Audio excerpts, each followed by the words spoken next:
وهذا التقرير الذي بين أيدينا اليوم يخلص بناء على الاستقصاء العلمي والأدلة القاطعة إلى أن إسرائيل قد أسست نظام أبارتايد تجاه الشعب الفلسطيني بأكمله حيث وجد نظام يطال الفلسطينيين في إسرائيل وفي الأراضي التي احتلت عام 67 وفي الشتات.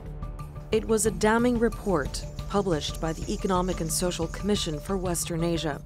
Unlike other UN reports on the Palestinian issue, this one expressly argued that Israel is guilty of policies and practices that constitute the crime of apartheid, that the Israeli regime is guilty of racial domination over the Palestinians, and in its recommendations urges national governments to support the Israeli boycott movement. The ESCWA's Executive Secretary Rima Khalaf quickly came under fire from Israel, the US, and the United Nations itself, which claimed it didn't know about the report's publication. UN Secretary General Antonio Guterres demanded its withdrawal.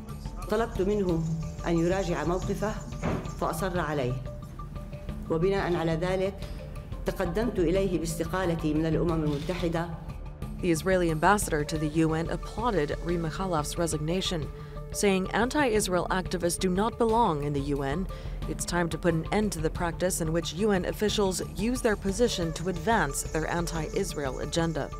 But others stood by Rima, who they see as a victim of internationally sanctioned political blackmail. Sandra Gatman, The Newsmakers. Well, I'm joined now from Amman by Rima Khalaf. Thanks so much for joining us, ma'am. If I could ask you very directly, who put pressure on you to resign? Well, actually, nobody pressured me to resign. I resigned because I refused to withdraw a well-researched report that alerted the world that there is an ongoing crime of apartheid committed by Israel and a system of apartheid imposed on the whole of the Palestinian people, whether they're living in Israel or in the occupied Palestinian territories or in the diaspora. So there was pressure on the Secretary General, not on me, to withdraw the report, and I was asked to do just that. And of course, my decision was definitely it's not something that I can do with a clear conscience. Mm-hmm. What they said they still stand by, and that came from the Secretary General's office, from Antonio Guterres' office. The Secretary General cannot accept that an Under-Secretary General or any other senior UN official that reports to him would authorize the publication under the UN name, under the UN logo, without consulting the competent departments and even himself. So when Stefan Dujarric said that on behalf of the Secretary General, was he lying? No, actually, I am the competent department. It has never been the norm for any UN agency like ESCWA or Regional Commission to send their reports to headquarters to clear them before they are published. We get our mandate from our own member states. Our member states requested us to conduct the report. We did. We got the best experts in the field. And we just followed the regular procedure. There may have been a misunderstanding in New York. I don't know what the origin of the misunderstanding is. The likes of John Kerry, the likes of Jimmy Carter have used the apartheid word before when referencing Israel, even if they said Israel might be on the way to apartheid and so on. You used it this time, and your body, which is made up of Arab countries, used it. Do you think the reaction is mainly because you yourself are an Arab and your body was an Arab body? No, I don't think so, because all the experts who worked on the report were not Arabs. None of them was an Arab. Actually, the original two co-authors were American. The experts that reviewed the report were European and American, and there was another tier of third experts that also reviewed the report that were not Arabs. So I don't think this is the issue. But let me tell you what's the difference between what John Kerry said and what the report found out. What John Kerry and President Carter were saying or said was that if Israel does not withdraw, it may turn into an apartheid state. Most of the scholars who addressed the issue of apartheid were looking at the West Bank, at the occupied territories, the West Bank and the Gaza Strip. What this report actually found out was that Israel is imposing an apartheid regime within its own very borders. That is, in Israel, the laws discriminate between two categories of citizens, the Jewish citizens and the non-Jewish citizens. Sure, and these are all true, and I apologize for interrupting you here, but I want to get to the heart of the credibility question here, and this is why a lot of people were not happy. You know, Israelis, Americans, and others were not happy with where the report came from. So this is a ferocious report submitted against Israel. Arguably, it's apartheid, it's a brutal occupation, there's a siege of Gaza and so on, and within Israel itself, questions about how Arab Israelis or Palestinian Israelis are treated. But when they look at your organization, they say, hold on, it's made up of 18 Arab countries.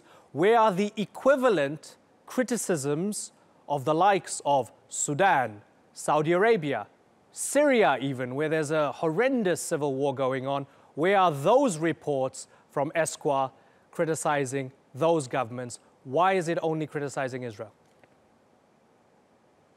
First, let me correct one piece of information. Just before the apartheid report, we issued a report that criticized those very Arab countries. But when you say that it's the 18 Arab countries who mandated the report, those are the very same Arab countries that came up with the Arab Peace Initiative. Yeah. Absolutely. So those countries, vis-a-vis Israel and the Palestinians, they came up with the Arab Peace Initiative. But then I ask you again, you were in the position from 2010 to 2017. So that's 7 years. That's basically roughly the time of the Syrian war. The Syrian war has been going on for 6.5 years.